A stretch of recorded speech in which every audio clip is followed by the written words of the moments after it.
Long before highways carved their way through the Smoky Mountains, trains were the lifelines of the region.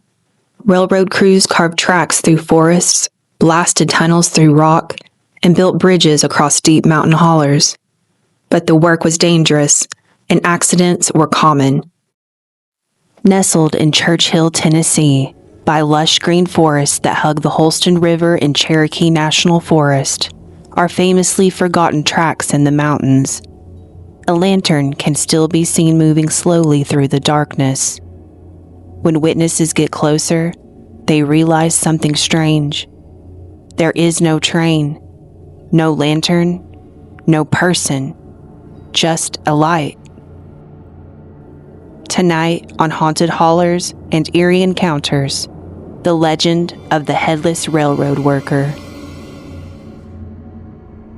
Welcome to Haunted Hollers and Eerie Encounters, where we explore eerie legends, ghost stories, and unexplained encounters from the Smoky Mountains and beyond. I'm your host, Stormy Skies. Tonight, we're stepping back into the early days of Tennessee railroads to explore a ghost story that has lingered along the tracks for generations. Railroad expansion into the Great Smoky Mountains during the late 1800s was primarily driven by companies seeking to extract timber and coal. These companies built rail networks to access the region's forests that contained valuable species of trees like American chestnut, pine, and hardwoods to meet the need industrialization had created across the United States. Wood was highly sought after for housing, furniture, railroad crossties, and mine props. At the time, coal was the primary fuel source for the country's factories as well as how electricity was powered. The railways also provided an essential lifeline of much-needed goods to isolated mountain communities. Construction was notoriously difficult and relied on manual labor supplied by convict crews. More than 3,000 laborers were used to build the railways. It was grueling and dangerous work, and mainly involved blasting tunnels through mountain rock using hand tools and explosives. Nitroglycerin was used in the southeast for the first time during this project, and due to this, landslides and cave-ins were common. Imprisoned laborers also died of exposure to disease or were killed trying to escape the poor conditions. Even after the railway had long been established, tragedy still found its way onto the tracks.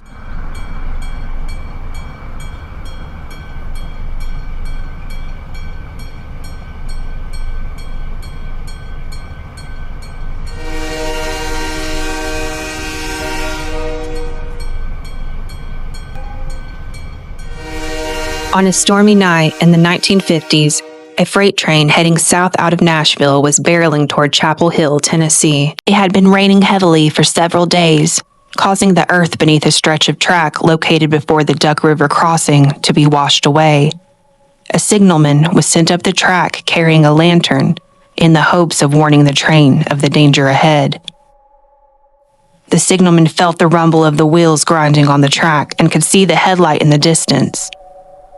The heavy rain had made the track slick, and the signalman slipped and struck his head on one of the rails. The engineer finally noticed the flickering lantern laying in the middle of the track and sounded the whistle as he pulled the brake, but it was too late. The train skidded past the lantern as the wheels screeched and sparked, trying to stop. The engineer disembarked the train after coming to a stop yards from where he had first seen the lantern and followed the tracks back until he encountered a grisly sight. The signalman's body laid beside the tracks with his head cut clean off at the neck.